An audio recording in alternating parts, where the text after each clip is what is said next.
Good evening, ladies and gentlemen. Wait for the mic to turn on. Good evening, ladies and gentlemen. The time is now 7:32, and this July 26th meeting of the City Council is hereby called to order. Would you all please stand and join me for the Pledge of Allegiance? I pledge allegiance to the flag of the United States of America and to the republic for which it stands, one nation, under God, indivisible, with liberty and justice for all.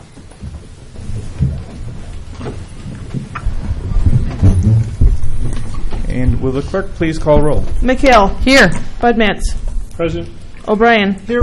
Veneziano. Here. Bessesi is absent. Reyes. Here. Sunoika. Here. With 6 present and 1 absent, there is a quorum this evening.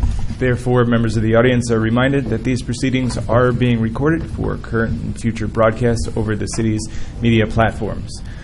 Looks like the first order of business is to approve minutes from a previous meeting, and there's only one set of minutes for the City Council to approve, and those minutes are for the July 12th City Council meeting.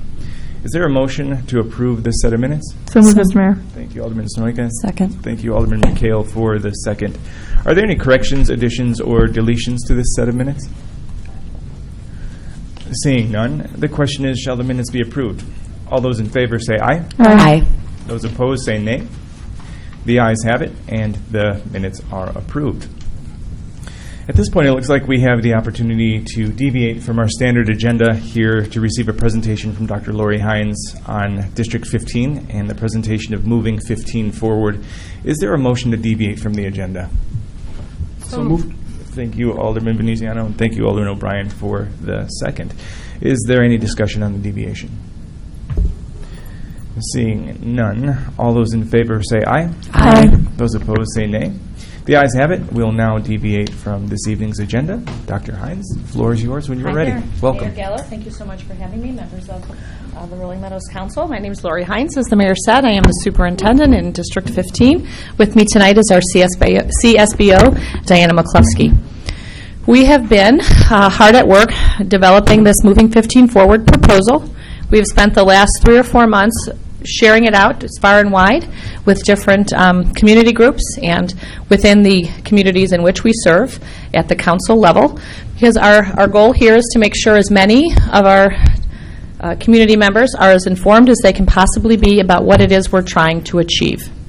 So don't panic. The deck is large. I will not go through every slide, but we wanted you to have a comprehensive packet to look at in your spare time, which we know is probably somewhat limited. So I will move through as quickly as I can tonight some of the key slides and what we hope to achieve with this plan. Okay. That would be great. So a little bit about us is we are the second largest elementary district in the state of Illinois.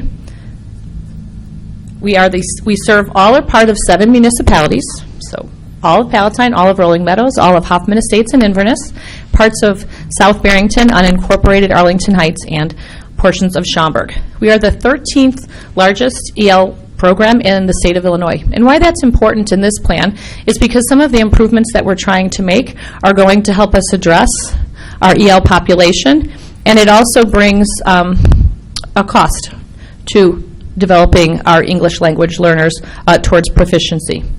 We represent around 86 different languages that are spoken in our district, and 99% of our students, that means special ed included, are educated right within our schools. So we do not outplace many of our students. And again, beyond what it costs to educate students that are in general education, there is an added cost to special education or English language students that we budget for. We have 15 elementary schools, 4 junior highs, and 1 therapeutic setting. Our enrollment is somewhat steady at around 11,500 students across our 20 schools, and we employ roughly 2,000 employees across 5 union groups, and with those union groups include our collective bargaining agreements that we work for typically every 3 years. We are in the 6th year, however, of our 10-year teacher contract. That is a question that has been asked for most of the presentations that we've given. This plan really focuses on bringing our strategic plan forward. It's focused around doing what's best for our students, while also developing and supporting our staff, which works so closely with students. Commitment number 3 really has to do with improving our facilities and making sure that we have funding structures to finance the work that needs to be done.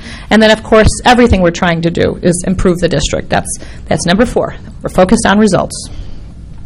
We don't have time tonight to watch the video, but there is a nice 5-minute overview video about the project that really does a lot of framing of what it is that we've been trying to work on over the last 4 years that I've been the superintendent. But even a little bit prior, probably back in 2016, 2017, under the superintendent, Scott Thompson, at that time.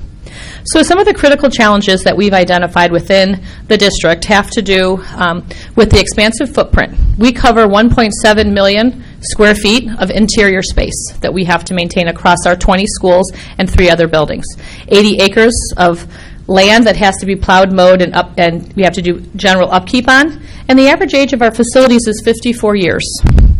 This next slide shows that Central Road, right here in Rolling Meadows, is one of our youngest schools at age 27. Our oldest school, GMS, is 76 years old. So what we've noticed over the last 4 years that I've kind of been dug in as the superintendent doing things other than just responding to the pandemic is really trying to get our arms around the overall health of our facilities. Back in 2014, a decennial report was done. It happens every 10 years in Illinois schools, and the board at that time, again, and the superintendent at that time, received the decennial report that identified $150 million worth of facility work that needed to be done. The district, in 2014, 2015, issued $25 million worth of bonds to pay for Category A, critical required improvements or upgrades and enhancements. Nothing else was done with that plan. One of my big directives coming in as the new superintendent was address the facility issues. So in 2024, when that decennial report is done again, the results look a lot better than the report from 2014. So you can see, and I won't read all of them, but the facility challenges that were identified in the decennial report, but then also confirmed with our director of facilities, as well as some of our architects and engineers. We have roofing, plumbing, HVAC issues. We have accessibility issues, inadequate cafeteria and multi-purpose room space. We have inefficient lighting. We have lack of security cameras and monitoring systems, which is certainly concerning.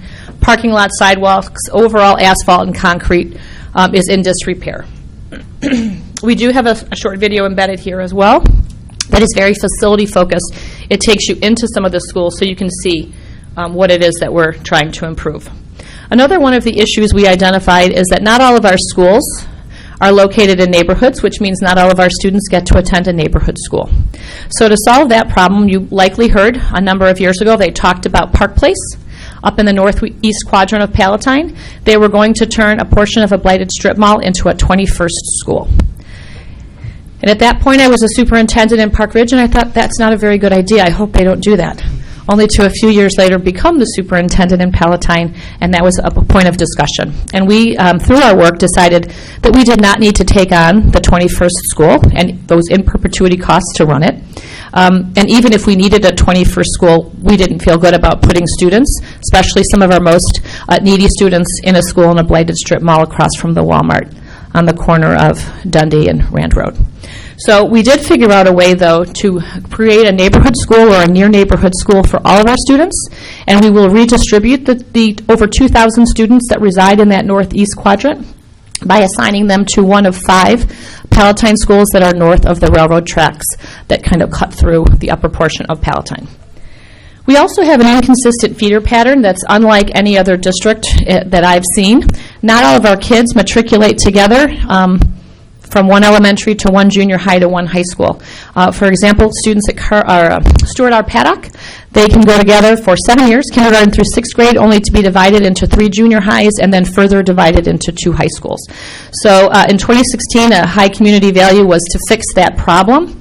We reassessed with the community via a survey that is still a high priority value, and this plan helps us address, and we have a very linear way in which students will move through District 15 and on to Rolling Meadows if they live here in 214, or to Fremder Palatine if they're 211. We also know that we've had capacity issues. Some of our schools, as you'll see, are at 114% capacity, while others are at 76% capacity. So we know 114 is over 100%, too crowded. 76% is not nearly full. So it's inefficient. This we refer to as the spaghetti diagram. You can see how difficult it is to track where our children go. We fixed that plan. This is a capacity diagram. I don't have enough time to go over it, but it's in here for you to take a peek so you can see the inconsistency. The plan does allow us to set the capacity target to 80 to 85%, which will allow us to have room for larger sections that sometimes appear, or if there are new developments, for example, what's going to be happening hopefully at Arlington Park, and potentially also with the Meridian property, which is under construction where Motorola turned over. So we need to make sure that we have room if new housing developments are constructed or as neighborhoods turn over, and that happens, cyclically in most communities. So the plan focuses on really 3 gears: repairing and restoring our facilities, which we've discussed, updating learning spaces, and improving that transition. So that's gear 1. What we have left for you is that we've created a one-pager. You have a portion on that page. It's almost in thirds.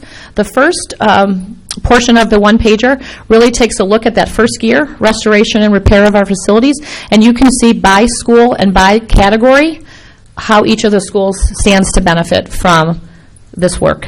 Where you see a dot, that's on our list of things to do. We have a 1 to 5 year facility plan now. We've never had one in the district before. We've also developed a 6 to 10. So we know what needs to be done over a 10-year period, what it's going to cost.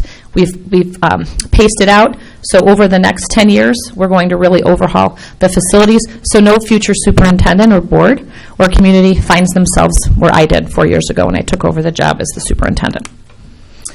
Updated learning spaces, quickly, we do not have full-day kindergarten in District 15. We have a 155-minute daily experience for our kindergarten teachers, and they are on a treadmill with 25 5-year-olds trying to get through a lot of content.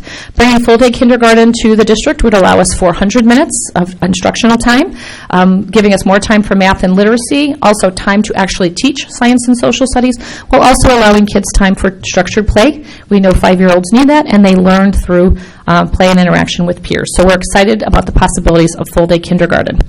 To make room for our kindergartners, we are recommending to move our 6th graders into junior highs and then transition our junior highs, which are currently set up on a high school model. Every 42 minutes, they move to a new class period. They will join our junior high counterparts, work in teams, and we are currently working with our architects to develop house concept, which we call a school within a school. Our 6th graders will be in one portion of the building, our 7th graders in another, and our 8th graders in yet another portion of the building.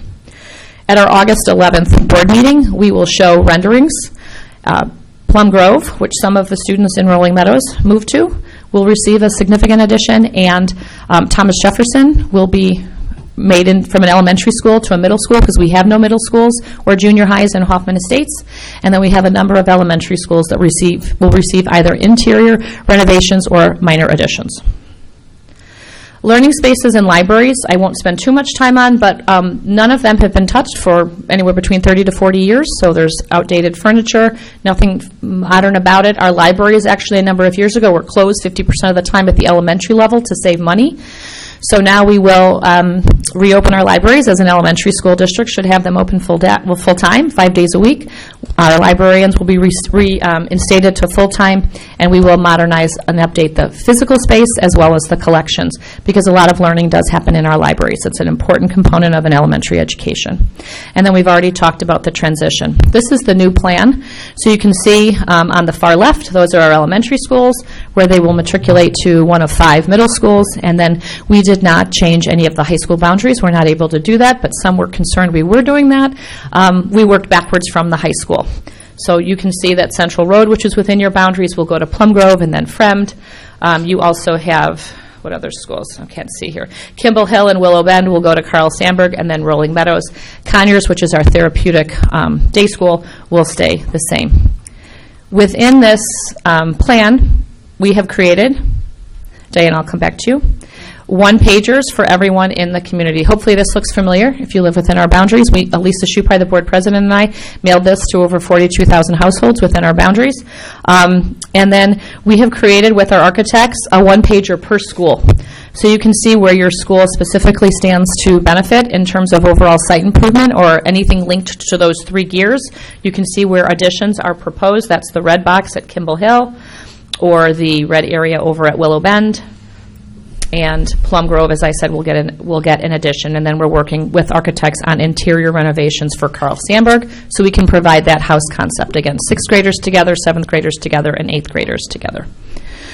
So every good idea carries with it a price tag. So Diana is going to talk about financials, and then we'll open it up for questions. Okay, very I've got briefly. this. Sure. Okay. These are 4 high-level. out of breath. I've been My finger was working. That's all. I was just working my finger. Okay. I know. I'm going to talk real fast. Okay, so we have a 3.9 out of 4 from Illinois State Board of Ed. Every school district has this profile thing after their audit. We're really high. We can't do much better than that, based on like short-term borrowing, long-term borrowing, cash on hand, things like that. A solid financial score.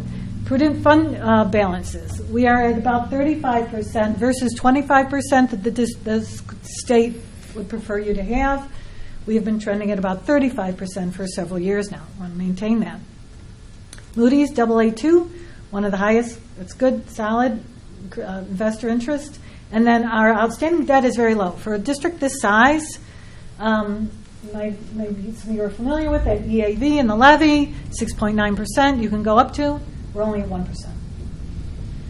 Property, as you probably are familiar too, schools, 73% of our income comes from property taxes. We're heavily dependent on property taxes. And of course, our expenditures are also very high in the salary and benefits because we're a service organization.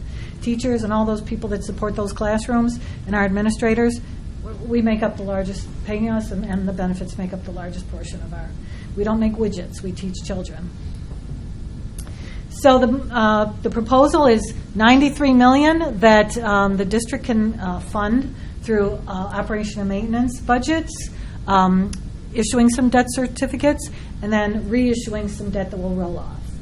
But we would need another $93 million from the taxpayers. This slide shows you the impact on the fair market value of a home. Again, we've been wanting to be consistent with these numbers throughout our presentations. These are back from about probably March, maybe even February. We know interest rates have changed since then. We're trying to stay within these parameters. $300,000 is that base middle in both Palatine, Rolling Meadows, and Hoffman Estates. And you can see that the annual investment, we're trying to keep it still around $139 a year, $11.58 a month. But this was, again, a few months ago that we came up with these numbers. Okay. Whoop. All right, to go to the end. So we have, again, gone far and wide with this plan. We've got more folks to visit. We'll be talking to realtors, some of our faith-based leaders. We were in Inverness, we were in Hoffman Estates. We're kind of traversing our 35-mile boundaries. There's a website. You can see all the work that we've put into it. We've given you a snapshot of where we've been trying to ensure our community is informed of the plan. So we are accepting feedback. If you have any, you can give it to us tonight, or you can send an email here. We have a big meeting. It is on a Thursday. We typically meet on Wednesday. One of our board members is unavailable due to work travel, so we have moved it and been advertising it for months. It'll be Thursday, August 11th. It's a big meeting. We'll present the final proposal that will encompass feedback that we've received and some adjustments that we've made to the plan. It's our target decision day. The board will tell me at that time if they think the plan is right, go forward, and we'll need to adopt a ballot measure for the November 8th election. If they don't think we're there, they will tell me that. They'll direct the team to go back and have another go at it or work certain portions of the plan, and then that might delay the start of the work for another year. Our deadline is August 22nd for that November 8th referendum, if again the board directs us to move forward, and then I have to file with the clerk by the 31st. Again, if the board says yes to the $93 million, we would have a possible referendum on November 8th, and that is the nuts and bolts of the plan. So any questions, comments, feedback? I know you probably have a lengthy agenda, but we're here to take any questions. No, I appreciate that. Thank you very much for this presentation. As you know, it was posted on the agenda that there was the presentation for moving District 15 forward. I did have conversations with a number of families in the area as well as some educators in the area, And though this is focused heavily on the infrastructural plan, which is great, very insightful in terms of the information provided and acting as a compass for direction setting when it comes to the physical space. But the questions I received were more focused on the educational components. So I would like to share the questions with you, and Sure. maybe there's opportunity to incorporate some of the answers at that future Absolutely. date that could maybe Our board supplement meeting on the this. 11th, absolutely. Yeah. So one of the questions was that with these space changes, what will be done to use this space more effectively for education and engagement for closing the achievement gaps? Sure. So a slide I passed over, it's actually slide 24 that's in the presentation. Part of the plan, and you are correct, the bulk of this plan is infrastructure. It is the $110 million of the plan is capital. Keep going. It's the one that looks like this. That's classroom challenges. So we have been at work since I got into the district, because there was really not a set way in which curriculum was reviewed. For example, our junior high teachers are using a 20-year-old curricular resource in literacy. And as a curriculum person, as a reading specialist, that's at least probably 16, 17 years too old. So we have begun, we have a cycle now of 7 years where we're going to review a curriculum. We're going to do research on what best practice approaches there are in teaching math and reading, and believe it or not, that does change. And then we put a teacher committee together, and we are going to update our curricular resources, as well as the instructional moves or the pedagogical practices our teachers use. So in the last 4 years, we have put in place an elementary literacy update, and the junior high literacy will be unveiled this fall in just a few weeks, actually. We've revised the math curriculum as well as the science curriculum. So we have a cycle now in which we are going to evaluate curriculum and update it so it is modern. And that's one of the ways in which we're going to tackle the achievement gap. We transitioned the last couple of years, we've reorganized all the departments at the ESC, our Educational Service Center. And we did not have a department that oversaw intervention or specialized student supports. And it was being done in a variety of ways, but now we have a standard way in which curriculum is reviewed, but also we figure out which students need additional support through intervention. So the District Improvement and Data Department has morphed into the Educational Service Department. And we now have a formalized way in which we identify students that need reading and math support, and we have additional resources that will provide that support to teachers. We used some of our COVID relief dollars to put math interventionists in place also to support kids that need additional time and support in math. So for the first time in the district, we now have math interventionists. We've added more special education coordinators over the last 3 years. Thankfully, our board is really focused on improving. It's kind of one of the reasons they hired me. I have an education curriculum background. We have special education coordinators that work within all of our schools. When I started, there were 4. Now there's 1 per building, because we have several thousand students that receive special education support. So we have more SPED coordinators, we have interventionists, we have reading specialists, we have a department dedicated to intervention. We've expanded the multilingual department that now has more than just a gal working in it with the secretary. We have coaches and coordinators that are helping our teachers learn and revise curriculum. We've rewritten the literacy curriculum for our EL students, and we're very focused on delivering additional supports. Results, number 4, we break down our data on an annual basis for the board. It's disaggregated, because if you look at us in aggregate, we look pretty good. But when you look at us by subgroup, you can see the gaps. So we put all that information out. We want to be very transparent. And the board is, I think, supportive of the additional requests that we're making for staff, because the data warrants it. And then annually we present a status update, and we let them, through our strategic planning scorecard, see where we're closing gaps. So that's just a handful of ways. I could take up the rest of the night, but I'm sure. I only have a few more as well. Please. But, another one was, what interventions are in place for students under the 40th percentile in MAP testing? So we don't even just use the 40th. We want to go even lower than that. We're trying to tackle the kids that are the 25th percentile or less. So we used to have just LLI, level literacy intervention. Now we have a variety of tools that we can use. Foundations is one of them. Coming to mind, LLI. We have Wilson, which is quite comprehensive and expensive to bring into a district. We've trained folks to deliver Wilson support both to gen ed students, and then we've added to what we're offering our special education students. And then we have new math interventions. We've never had math interventions before. So we have new resources as well. One of the things I know I said to the team when I arrived is you can't just have one intervention. If kids aren't able to read, it's not more LLI or said loudly or quickly or more slowly. There has to be a variety of resources we can use with kids and find out which one they respond to and is going to help them close the gap. So now we have what we call a menu of resources that our teaching staff and our special educators work off of when they're having problem-solving meetings about students that aren't doing well. Okay. Thank you. And you touched on reading and math, so I'm going to skip around really quickly because this one says, many studies over the last few years are showing the necessity of small group instruction. Mm-hmm. How is that playing out in District 15, especially in reading and math? Sure. So two things. The workshop model is the structure that we use to deliver reading or math to students. So the structure is there's a large group lesson that starts either reading or math, where skills are explicitly taught. Those skills are aligned to grade level standards that are set by the Illinois State Board of Education.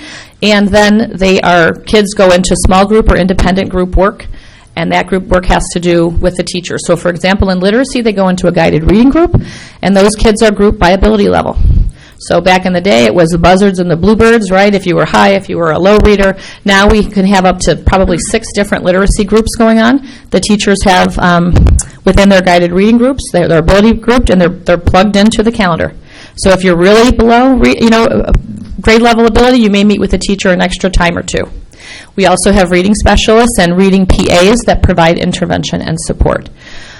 And the similar structure is put into place with our new math curriculum, illustrative math. It is workshop-based. You start with the whole group instruction, and then you are given independent work, small group work, partner work. So it's varied.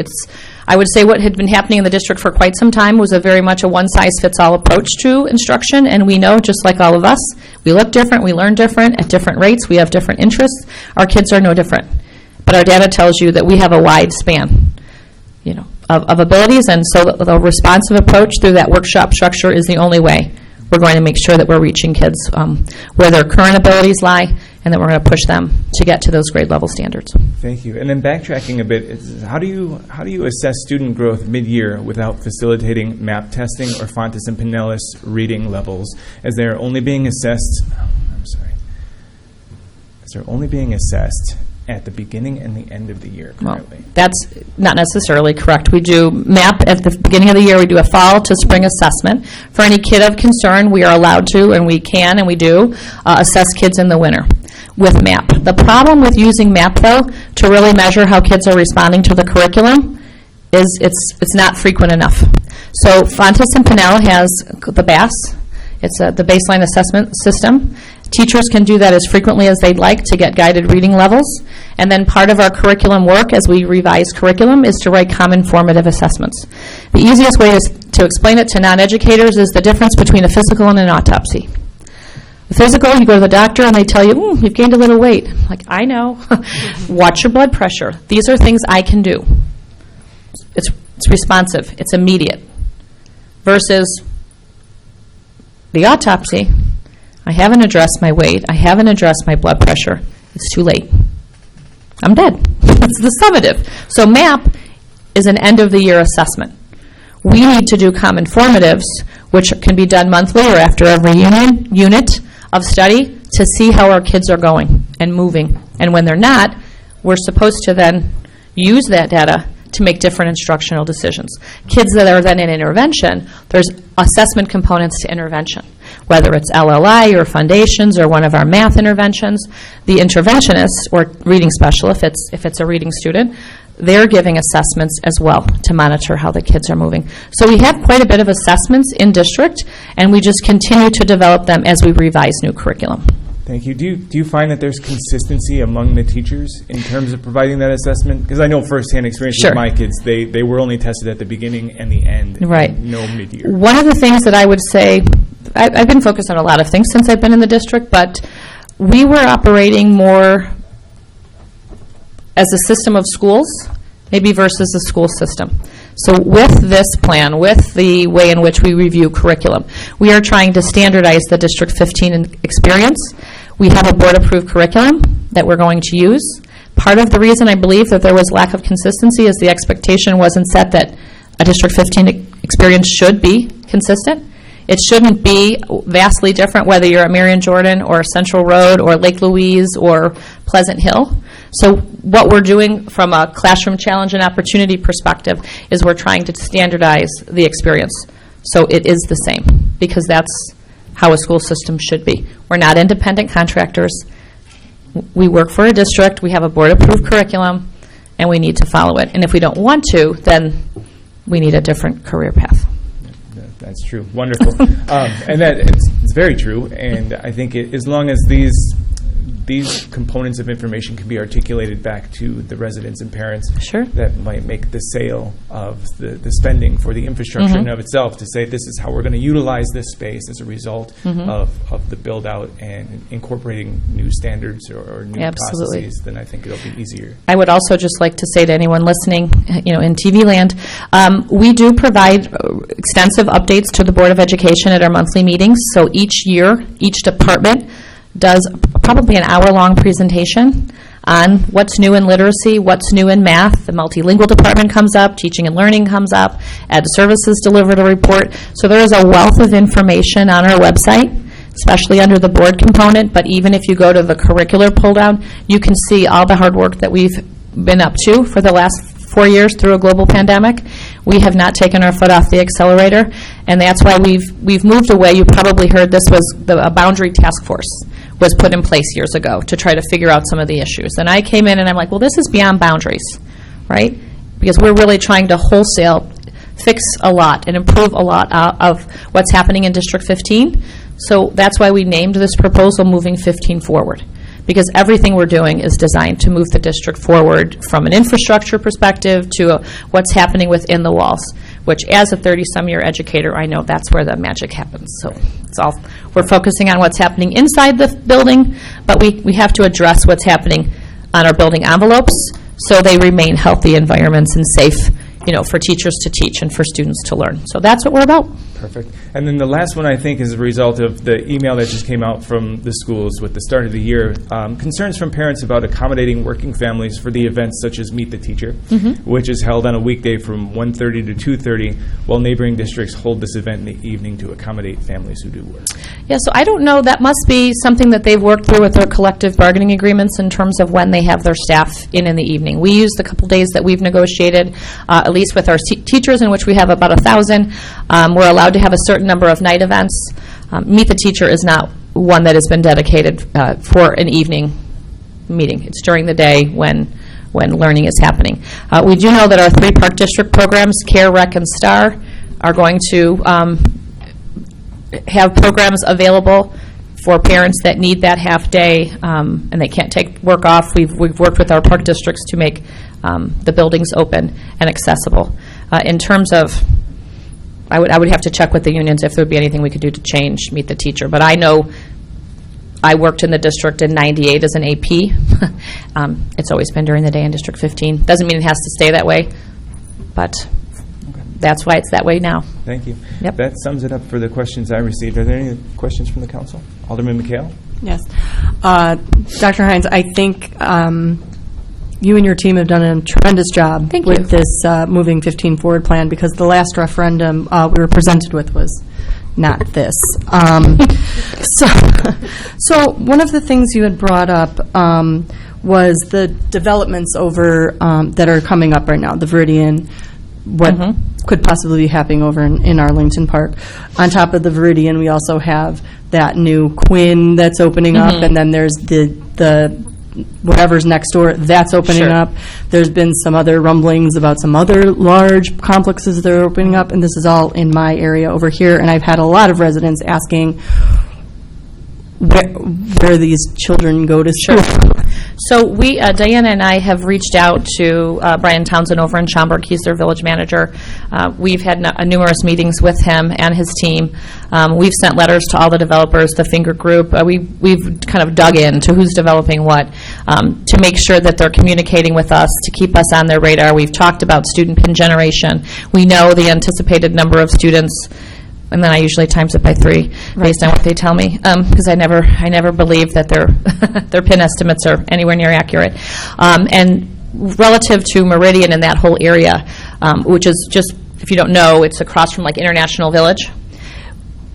Because Hunting Ridge is so crowded, we have routed those students, and we've communicated with all the developers and whatnot. They're going to Frank C. Whiteley because we have capacity at Whiteley. Kinches, I don't know if you knew, by Stuart R. Paddock was recently sold. And that one, we communicate with Reed Ottenson from the Village of Palatine quite frequently, and just, Reed, keep us, no surprises, please.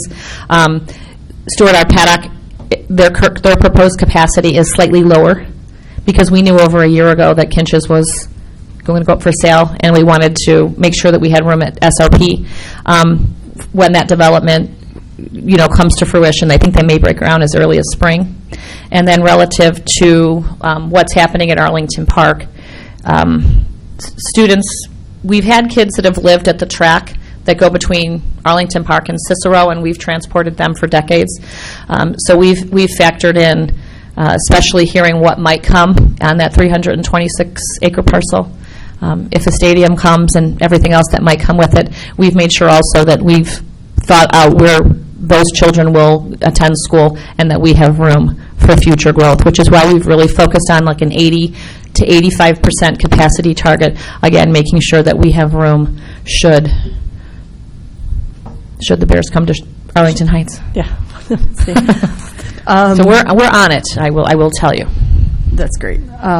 Yeah, because that's a concern over by Absolutely. by our area over there. And where's your area, just so I know? I'm Hunting Ridge. Okay. Yeah. Oh, yeah. And then Plum Grove Junior High. And then I understand, are we one of the only districts without a full day Correct. kindergarten? District 25 just squeaked their referendum yes with less than 1%. Yeah. In June. So Okay. that's part of the information that we shared fairly early with the board. Local communities that have it and don't. Arlington Heights was our closest neighbor without it, and I don't know if it's this fall or probably not until next fall, they'll have full day kindergarten. Right. Okay. And then we have a population relative to the mayor's questions about academic achievement. We have kids, and this slide I skipped over just because I was trying to get out of here fast and let you have your meeting. But now you've opened the floodgates, you're going to be sorry. We have kids that are coming to us without readiness. We can see it in our fall. We have new, by the way, just for whoever is on the land there with you, assessments. We have new assessments in kindergarten and first grade that we're using to track how students come to us. In the fall, we call it universal screening. They're not there. So we're looking at early childhood. We make it into the early childhood business, down the line, take over that program if we can, because then we can really help prepare kids for kindergarten. But we know that having 205 more minutes, a little over 200 more minutes a day is going to give us more time to teach the children, and it is going to help. If they don't have the readiness, we have the intervention, we'll have the additional time, and we'll be where everyone else is. From a property value perspective, I would think it would be enticing to move into a district where full-day kindergarten is offered. I couldn't agree more. Yeah. And then I have one more thing. Sure.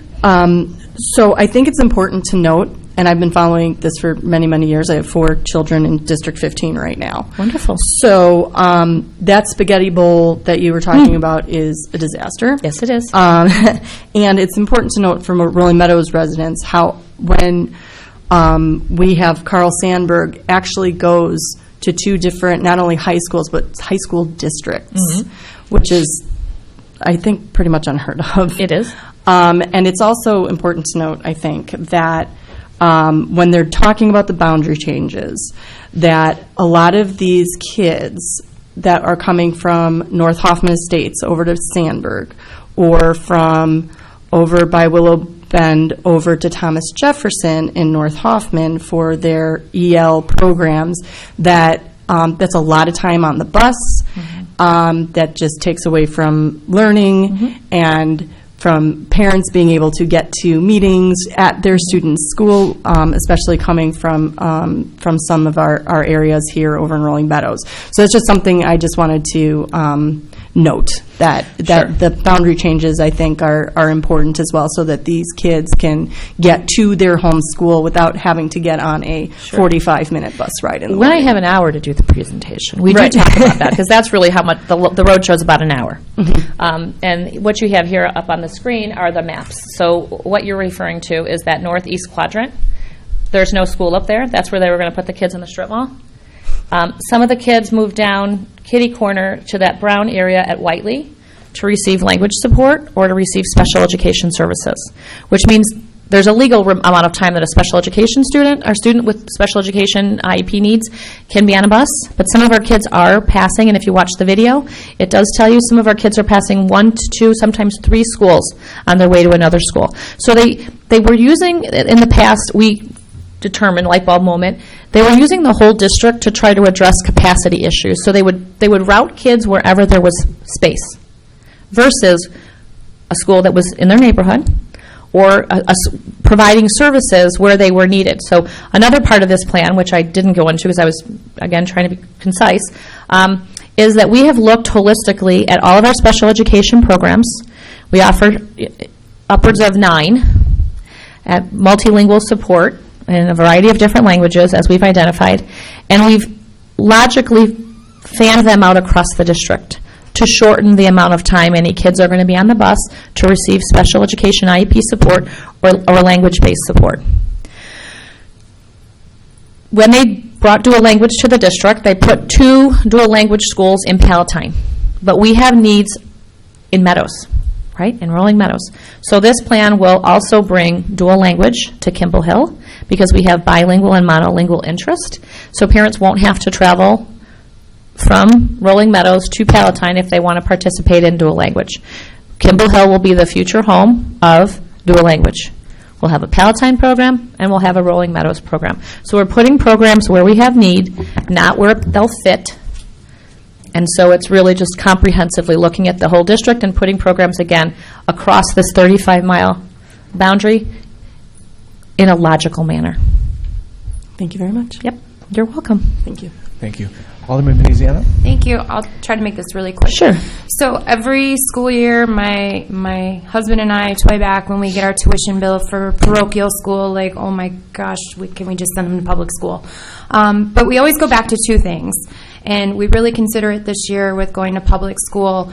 So we have a lot of conversations with family and friends in the neighborhood, and it comes back to 2 things. One is classroom sizes. You can't compare public schools to parochial schools on the classroom sizes, but that seems to be one concern and complaint from most parents. Okay. So the capacity that you're talking about, 80%, is that going to change the classroom sizes with how you're redistricting this? So the board has established what we call enrollment targets.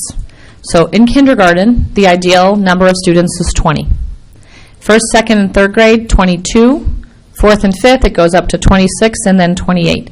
So we have actually, over the last few years, taken our numbers down in our classrooms, and we've opened additional sections, especially at the elementary level, because of that workshop model, a more responsive way in which we teach students.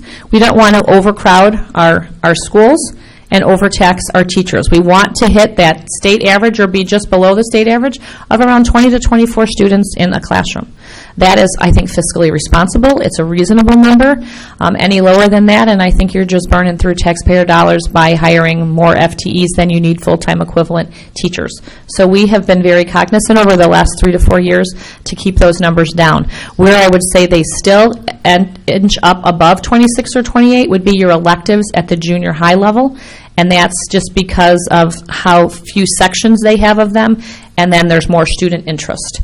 So with a STEM, for example, 6th, 7th, and 8th grade will all have a STEM requirement moving forward, probably the year 24, 25, when, if all goes the way I hope it does, this goes live. But by offering certain electives at all grade levels, we hope to bring those classroom sizes down. because we do want kids to receive more, customized support and instruction. Because doing it the way we've always doing it isn't going to close the gaps. So we're doing things differently because we know that that will yield the results that we want. Thank you. My second question in this, and most recently this has come up, would definitely be school safety. At a parochial school, obviously it's a small-knit community. Everyone knows everyone knows the parents, and there's just, it's a much different environment. And so I know all the parents that we've talked to, that's been a genuine concern. And so I know you've talked about the buildings and needing renovations. But I know several of the parents here in our community, they haven't got a lot of information on improving security in the schools, with spending this kind of money, that they're hoping that there's a good portion of that being contributed to that. Absolutely. So a couple things. In the facility video that's in the deck, and then will be on your website for any Rolling Meadows residents that want to look at it, or at our District 15 Moving 15 Forward website, it does talk about, and you'll hear me talk about on the video, wanting a more modern security system with a 360 view around the buildings, which would mean more exterior cameras. And our chief's, been involved in some of our safety meetings. We've had a couple so far this spring and summer. We want those 360 cameras around the exterior, woven through a modern system where we can monitor what's happening around our facilities from the front office. And then we want cameras in the interior locations. The district a couple of years ago finished securing all of the vestibules. We added vestibules at all of our schools. We've installed panic buttons. We've been adding layers of security that I can speak to since I've been here.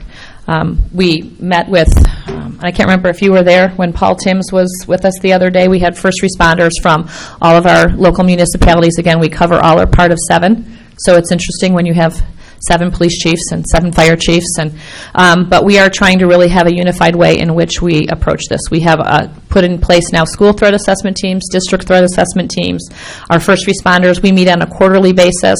Tomorrow at our administrative advance, Paul Timms, he's a nationally known safety expert. He's going to be talking to our administrative team. He has some recommendations on a few things we can do this year in the meantime to further secure our schools, and it is something that's constantly, on our minds. Again, there's information on the website about it. The board will receive a report either in August or September, and some of the securities that we do have in place are not advertised, because we're not letting the bad guys know where all of our secrets are. So it is something that we're constantly focused on. So this plan will bring that 360 security, the cameras, the monitoring systems to all 20 of our schools. So it is part of the plan. Good. I think that was the one thing I kept hearing, is that I hope for that amount of money that we're getting a lot more security in our schools. We are. So I would tell all of you that are interested to tune in. And I again came here thinking, and Rob saw my deck and he's like, holy cow, Laura, you've got like 10 or 15 minutes. I'm like, don't worry, I give them more slides and I'll go over, but just so they can kind of see how the plan is comprehensive, even if I can't go through all of it. But tune in on Thursday, August 11th. When I originally presented our plan to the board after we'd worked for a few years, it was a 3-hour presentation. Poor board. But it was thorough. It was thoroughly done. And to your point, one of the things we heard when I researched why things went bad in 2016, one of the things was not this plan. It wasn't well thought out. It wasn't vetted. It wasn't something for everyone. We took all of that feedback to heart. Like, I had the playbook. Like, I knew where we had to hit, what our marks were. And we've worked tirelessly to create this new plan. So it will be presented in its entirety at the August 11th meeting. So tune in. We push it out with board briefs. Hopefully you receive them. There's links to all of our presentations and the video clips, so you can come live or you can watch it. But we will go over every single solitary detail at that August 11th meeting. Thank you. Thank you, Alderman Veneziano. Any other questions or comments from council? No? Thank you, Dr. Hines. Appreciate that, and looking forward to the August 11th. Absolutely. My pleasure. Thanks for having me. Sorry I went on for so long, but hopefully you feel a lot more informed and you're excited as I am about this Moving 15 Forward proposal. Take care. Thank you. All right. Is there a motion to close the floor? So moved, Mr. Mayor. Thank you, Alderman McHale. Is there a second? Second. Thank you, Alderman O'Brien. All those in favor of closing the floor say aye. Aye. Those opposed say nay. The ayes have it. We'll now close the floor. Return to our regular agenda. Are there any ward reports this evening? Alderman McHale. Yes, I have a couple things, actually. Just a Community Events Foundation update. Again, we meet on the third Tuesday of every month at 6 o'clock here at City Hall. We're currently working on upcoming fall and winter events, and as usual, looking for volunteers and hope you will all join us someday. We have a good time. In regards to Ward 1 business, Plumtree Homes right now, the road construction that is over there has been halted due to a quarry strike that has actually ended today, and I believe Manager Sabo is going to give us a little update on that in a bit, but we are aware of that and working through that.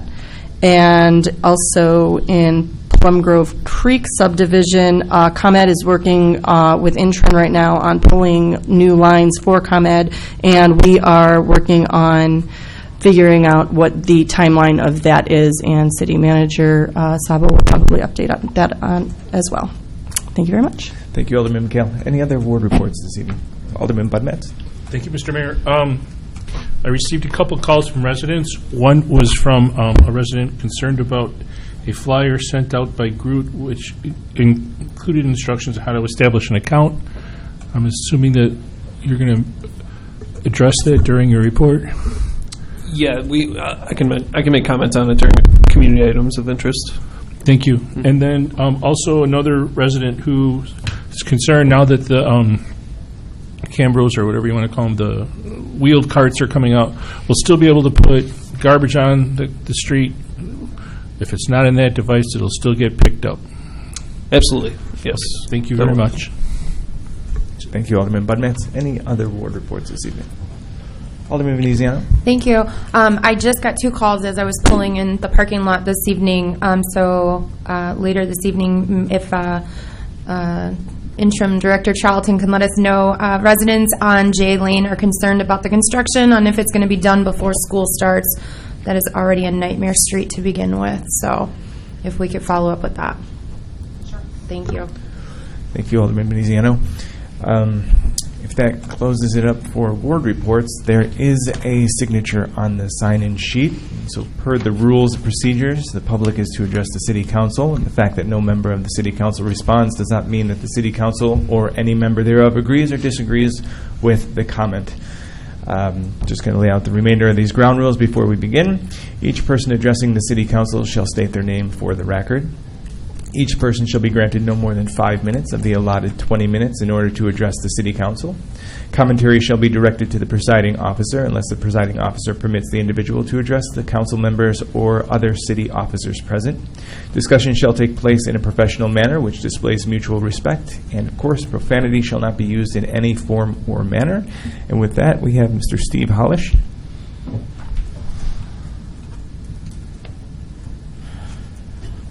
Good evening. My name is Steve Hollish. I live on Deepwood Lane.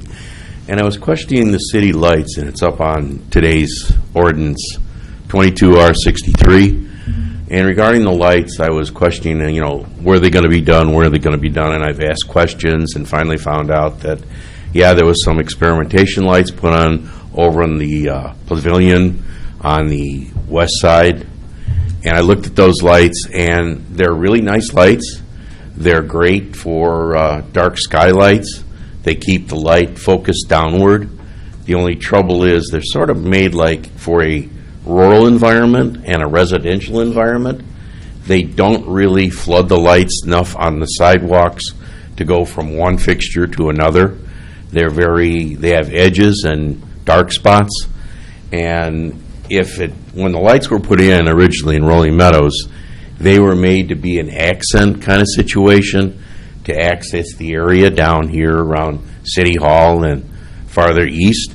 But since that time, we really don't need that accent anymore. There's nothing really to draw in Rolling Meadows in those areas. Otherwise, the regular city lights that are out now are a lot brighter than older lights. They flood the areas a lot better. Even if you go out in front of City Hall, the lights flood the area pretty well so you can see. So there's really not a need for additional lighting along the city walks. And I feel that rather than spend the additional money to replace the lights, as I know they're failing, you might as well just remove them and be done with it once and for all. Now, if you want to make a seamless environment to the Park District lights, you can incorporate those lights over at the pavilion, maybe put the downward lights in, and it gives it sort of, like I said, a rural type environment. And the other park on the east side of the city, maybe that's okay. But otherwise, I wouldn't put those lights anywhere else within the city. I would just take the rest down and be done with it and save the money for other projects. Thank you. Thank you. That concludes public comment, so we'll continue with items pending. First line item we have, line item A, ordinance number 22-25, is to amend section 18-426 entitled Crime-Free Housing of Division 3, Article 11, Chapter 18 of the City Code of the City of Rolling Meadows. This is for second reading. Is there a motion to adopt this ordinance? So moved. Thank you, Alderman O'Brien. Is there a second? Second. Thank you, Alderman McHale, for the second. Is there any discussion on this item? Alderman Budmetz. Thank you, Mr. Mayor. So if we're removing the sunset provision from this chapter and article, then at what interval will it be reassessed and reviewed by city staff? City staff or attorney have comment on that? Manager Sabo. So we haven't established an exact review period. The original sunset clause was included as an opportunity for the council to determine that they no longer wished to maintain this program within the code. It's within the council's purview to repeal the program at any point it desires. So our program is an annual program. We're pretty much consistently reviewing it on an annual basis as we are operating it. And the removal of the sunset clause is to avoid an inadvertent removal of the program from the code and allow the council to do so at any point it wishes if it chose to do so. In addition, from a legal perspective, the sunset clause as written in the city code also repealed certain regulations on landlords with respect to their obligations for rental dwellings. It wasn't just applicable to the crime-free housing regulations that we have here today. So then, is there some way we can write in that we know that the language will be reviewed every other year to make sure that it falls within the current acceptable guidelines, or that it's reviewed so that we know that as a council that it'll be continually updated? Sure. You can make a motion to amend the ordinance to require review of the regulations on a schedule as you just stated. Okay. Only because the council has received written notice from outside influences requesting us to look at this on a regular basis and to view our wording of it. I would like to make sure that the document is a living document and that it's subject to update on, let's say, a biannual basis. If we could make a motion to amend that so that that's part of our article, so that we know going forward that that it will be reviewed, and if there's questions as to the validity of certain sections of the code and how they apply, that we will be continually addressing that. So is the cadence, as you suggested, biannually? By every other year. Every other year? Yeah. Okay. Commencing then in 2024? That would be great. Is there Manager Sabo? Go ahead, and then I'll look for a second on that. Just want to ask a clarification question. The review itself, would that be an administrative review conducted by staff, or is that a review that would be performed with the council? I just want to make sure we're clarified on there. I think if it's performed by staff, the council would have to reapprove anyway, correct? If there's any changes, or if there isn't any changes, we'd be notified of that, correct? We can certainly do that, yes. So then it would serve the purpose if staff would review it, but at least that way the council would be aware that it's being reviewed in that time frame, and any outside influences would also be aware that it's a living document that we're trying to stay current with what's appropriate. Thank you. I'll second the Alderman's motion. Thank you, Alderman Sonoyka. Is there any discussion on this amendment? I would like to make a motion for a 2-minute recess. Okay. Is there's a second on the motion for a 2-minute recess? Second. Okay. Is there any discussion on Opposing a recess? No discussion for recess. So, All right, so then we'll take a vote on taking a 2-minute recess. McHale. Yes. Bud Matts. Sure. O'Brien. Yes. Veneziano. Yes. Reyes. Yes. Shanoika. Yes. With 6 in favor and none opposed, we will take a 2-minute recess.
Yes. Veneziano. Yes. Reyes. Yes. Shanoika. Yes. McHale. Yes. With 6 in favor and none opposed, it is now back on the floor as amended.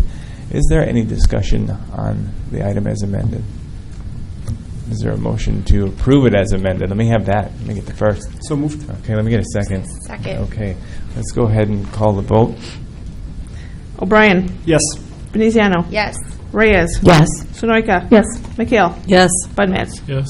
With 6 in favor and none opposed, this is adopted as amended. This brings us to line item B, ordinance number 22-26, which is to amend the annual term of liquor licenses in the city of Rolling Meadows. Is there a motion to adopt this ordinance? So moved. Thank you, Alderman O'Brien. Is there a second? Second. Thank you, Alderman Reyes. Is there any discussion on this item? Seeing none, the question is, shall the ordinance be adopted? Will the clerk please call the roll? Veneziano. Yes. Reyes. Yes. Shanoika. Yes. McHale. Yes. Bud Matts. Yes. O'Brien. Yes. With 6 in favor and none opposed, this ordinance is adopted. This brings us to line item C, ordinance number 22-27, which is to accept a temporary easement from Community Consolidated School District 15 in for second reading. Is there a motion to adopt this ordinance? So moved, Mr. Mayor. Thank you, Alderman McHale. Is there a second? Second. Thank you, Alderman Sonoyka, for the second. Is there any discussion on this ordinance? Alderman Budmats. Thank you, Mr. Mayor. Will this easement the length of this easement be long enough, given the delays this project has sustained? We believe so. The easements are good through the end of 2023, and so if this project moves forward as anticipated, we'll have enough time to complete the project. Thank you. Thank you. Any other discussion on this ordinance? Seeing none, the question is, shall this ordinance be adopted? Will the clerk please call the roll? Reyes. Yes. Sunoika. Yes. McHale. Yes. Bud Matts. Yes. O'Brien. Yes. Veneziano. Yes. With 6 in favor and none opposed, this ordinance is adopted. This brings us to line item D, ordinance number 22-28, is to accept a temporary construction and permanent easement for the Rolling Meadows Park District. Is there a motion to adopt this ordinance? So moved. Thank you, Alderman O'Brien. Is there a second? Second. Thank you, Alderman Veneziano, for the second. Is there any discussion on this ordinance? Seeing none, the question is, shall the ordinance be adopted? Will the clerk please call the roll? Reyes. Yes. Sunoika. Yes. McHale. Yes. Bud Matts. Yes. O'Brien. Yes. Veneziano. Yes. With 6 in favor and none opposed, this ordinance is adopted. This brings us to line item E, ordinance number 22-00. It's to amend the city's ward map in accordance with the city's population changes reported in the 2020 Decennial Census. This is in for first reading because it was postponed at the July 12th City Council meeting. However, information has come to my attention, and as a result of the reported population changes, to reevaluate the ward maps. I'd like to see a motion at this time to postpone this to a later date as necessary to allow the city attorney and city manager to work with the aldermen on the impacted areas for the necessary revisions. Is there a motion to postpone this to a later date? So moved. Thank you, Alderman Sonoyka. Is there a second? Thank you, Alderman Bud Matts on the second. Is there any discussion on postponing this item? Alderman O'Brien. Thank you, Mr. Mayor. I guess the only question I've got is based on the write-ups that we've received for tonight, last meeting, and when this first came out, can we, this seems legally we have to do it based on the write-ups from U.S. Constitution and the state law. So I guess that's my confusion of delaying it. If it calls out by the state law and by the Constitution, do we even have much say in this? We have until November to actually complete this, Okay. and there's just been new information brought to light by aldermen on the dais, and they want to review with city attorney and Okay. city manager in terms of the impacts. What I know you may not be able to say right now, but so that would allow us to do something different than outlined by the Constitution, by the state law? To me, I'm not quite familiar with what the actual objectives are. Okay. I would imagine that Okay. this will be brought back at that time. Okay. At this time, it's just using it for the city manager, city attorney, and the council members to reevaluate the impact and then set direction as a result of that. Okay. Thank you. You're welcome. Any other discussion on postponing this to a later date? Will the clerk please call the roll? Sunoika. Yes. McHale. Yes. Bud Matts. Yes. O'Brien. Yes. Veneziano. Yes. Reyes. Yes. With 6 in favor and none opposed, this will be postponed to a later date as necessary. This brings us to the next item on the agenda, which are the consent ordinances in for first reading. It consists of 2 items. Those are items F and G. Does any alderman wish to remove any of the items from the consent agenda for ordinances? Okay, seeing none, the chair declares it in order for one motion to consider the 2 ordinances in a single motion without debate. Is there such a motion? So moved. Thank you, Alderman O'Brien. Is there a second? Thank you, Alderman Reyes, for the second. This brings us to the first line item F, number 22-00, amend section 122-331, chapter 122 of the Code of Ordinances of the City of Rolling Meadows to add and regulate medical and dental clinics as an allowable special use in M1 zoning districts. Line item G, ordinance number 22-00 at this time is to amend the city code in order to establish additional regulations and enhance enforcement provisions regarding the prohibition of illicit discharges to the storm sewer system of the city of Rolling Meadows. The question is, shall the ordinances be moved forward for second reading? Will the clerk please call the roll? McHale. Yes. Bud Matts. Yes. O'Brien. Yes. Veneziano. Yes. Reyes. Yes. Sunoika. Yes. With 6 in favor and none opposed, the ordinances will move forward for second reading.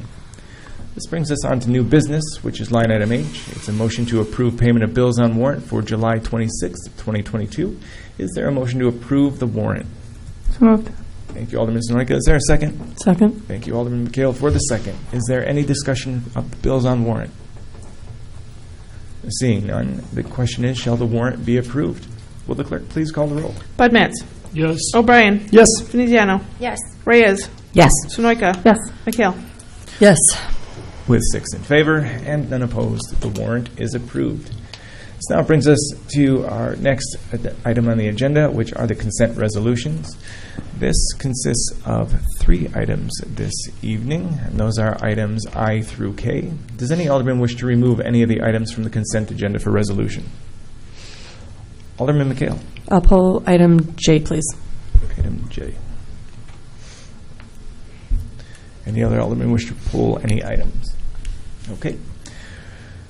Seeing that there's just one pull, the chair declares it in order for one motion to consider the 2 resolutions in a single motion without debate. Is there such a motion? So moved. Thank you, Alderman Sonoyka.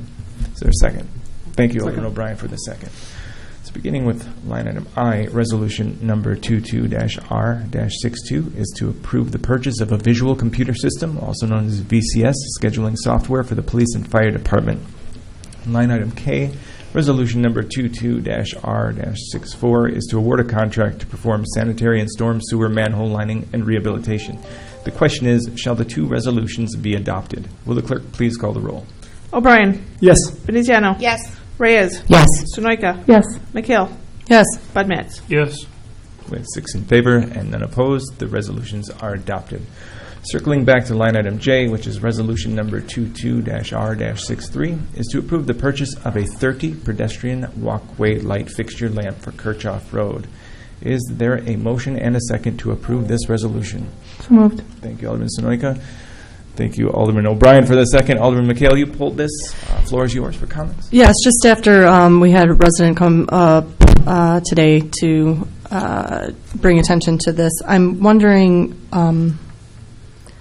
are there, I don't know who to ask this to. Is this for discussion? Let's ask the question. And Okay. We'll go from there. Are there safety features to these pedestrian walkway lights, or are they purely for aesthetics?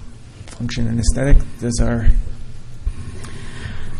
So the original light fixtures, the globe light standards, were mostly aesthetic.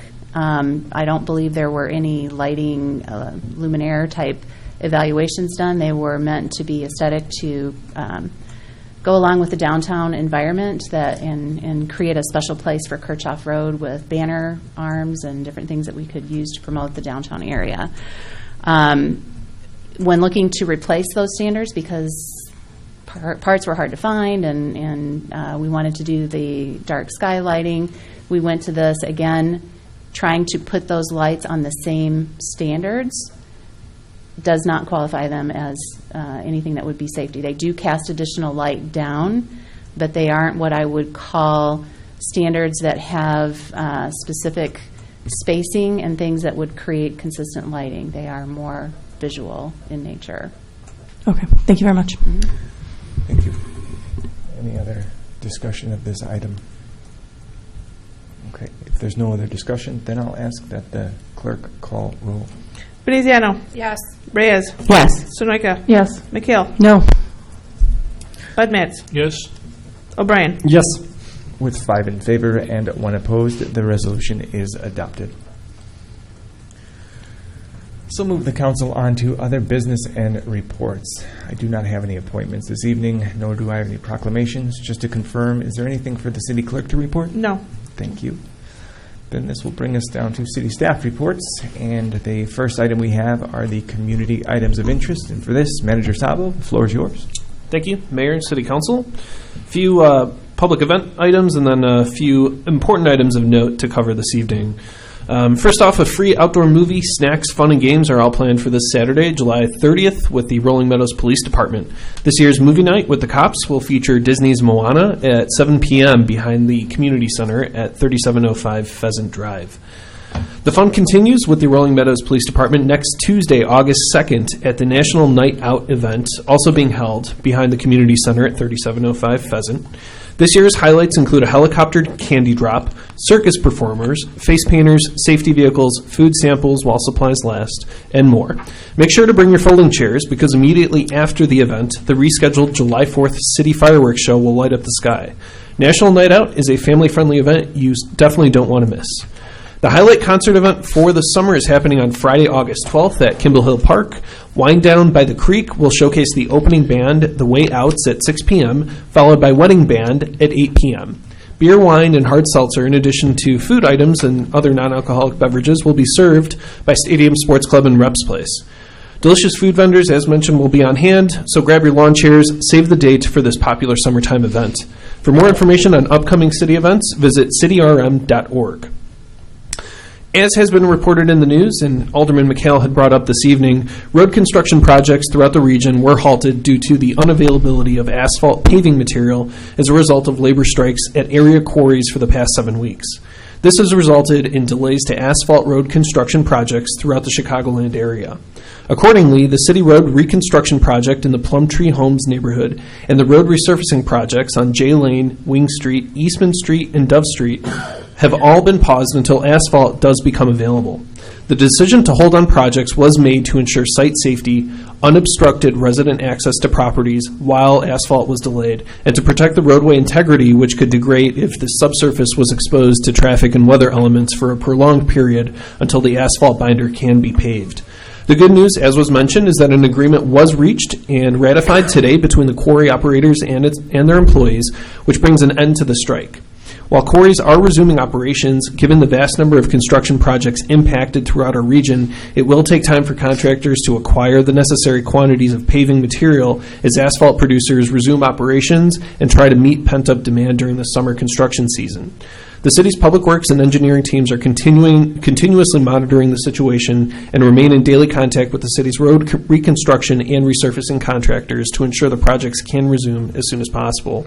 The city will provide updates on the status of city road projects via the Roadway Projects Interactive Map, which can be found on the city's website at cityrm.org. Residents may also contact the Public Works Department at 847-963-0500 with any questions. Rest assured that we are working as expeditiously as we can to identify and find that aggregate material so we can continue the paving projects this year. Additionally, as was mentioned, ComEd's contractor Intrin is currently performing work to replace approximately 7,000 feet of underground residential distribution electric cables within the First Ward in the residential area, specifically between Quentin Road and Salt Creek. The work is to provide electric reliability improvements within the area and is being performed via directional boring for installation of cable, with final landscaping to follow within 3 weeks of the completion of that work. In areas with underground electric, this work is typically performed on private properties within rear and side yards through the access granted via utility easements, which are typically deeded and shown on plats of survey. The city was made aware of the resident concerns regarding not receiving notifications of the work being performed and followed up with ComEd and Intrin accordingly. Intrin typically utilizes door cards to notify impacted properties. There's some disagreement as to whether or not that necessarily had happened. Nonetheless, the city has requested that ComEd and Intrin absolutely ensure communications are given to residents in a timely manner prior to any such work commencing. Given the work is currently underway, residents are asked to please adhere to any posted caution tape and avoid any covered trenched areas, as Intrin crews will return to liven the installed cables via those excavated areas. Upon the cables being activated, site and landscape restoration work will be completed. As always, if you do observe a contractor on your property and are unsure of who they are or whether or not they should be there, contractors of ComEd and Intrin drive officially marked vehicles and will have official identification that they can provide if asked. If anything does seem suspicious or a contractor seems to be out of place, you always may contact 911 to have a police officer respond and verify that the contractor is lawfully present. For any questions related to the ongoing electric cabling project, please direct questions to Intrin at 815-923-2300, or for any electricity service-related questions, you may contact ComEd at 1-800-EDISON-1. We're still working to identify the timing of exactly when those crews will come back. This is a multi-phase project for the work being conducted. There's one crew that conducts the boring and the installation of cables, and then a separate crew that works on the electric and enabling the actual cables to be live. We'll continue to remain in contact with Intrin and find out whatever information we can, and once again ask and press on them to continue to, or at least to make good efforts to keep our residents informed of such projects as they occur in our community. Lastly, a reminder on the new automated refuse and recycling program, which is happening this week, the rollout. Residents are reminded for this week to leave their green carts at the curb on trash day, even after carts have been emptied, until Public Works has affixed a trash-only sticker to the top of the green cart. Once the cart has been emptied and you observe a trash-only sticker on top, you may pull that back to wherever you store your containers. The yellow top carts are also being delivered to residents throughout this week. Those yellow top carts will serve as the recycling cart beginning the week of August 1st and thereafter, and the green top cart marked with trash only obviously will be our trash carts. The automated cart collection services will begin next week, and as was mentioned, any garbage that does not fit into those containers can be placed curbside and will be collected. More information on the refuse and recycling automation project can be found on the city's website or by calling 847-963-0500. As was mentioned earlier, there was a flyer that was inadvertently included in a Flood Brothers mailing. That is a standardized flyer related to customers of Flood Brothers who pay Flood Brothers directly. That did not apply to residents within our community. In our community, our garbage and recycling fees for residential services are paid for and assessed through the monthly water billing, and that will continue as such. So residents shouldn't set up a payment plan with Flood Brothers. All the payments will continue as they have been with the city. We will ask Flood Brothers to go ahead and issue a correction on that, and we'll put the information out there through our different communication modalities. I'm happy to answer any questions on these items. Thank you for that. At this time, there are no interactions during the staff reports, but if you do have questions and matters on the agenda, will be the time for that, as well as with the second item, the June financial report. As you know, the financials are in the packet, and if the council does have questions, please feel free to contact Finance Director Molly Talkington, either after the meeting or during matters not on the agenda. This brings us to the third item, which is the Citizens Annual Financial Report, and for this I will defer to Finance Director Talkington. The floor is yours. Thank you, Mayor. Really, this is just the citizen-friendly version of the audit and the budget, and it, is condensed to a more reader-friendly version. This is the one when we were talking about the triple award. This is the one, if you're going to start and want to dive into the city's financials, start with this one. Use your way in. There's a lot of kind of charts and graphs and gives you a good kind of overview of where we are financially.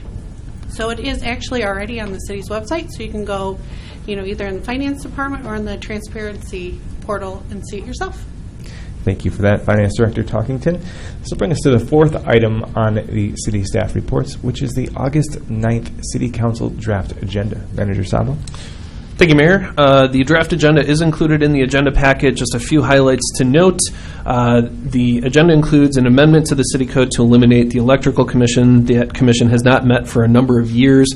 Following a review conducted with our city attorney as well as state statute, we've determined that the city can go ahead and eliminate that, given that we don't have an electrical inspection department. And so that item will come forth for first reading as an ordinance. Additionally, we have a few resolutions included, which include acceptance of public improvements for Meadows Square as that project wraps up.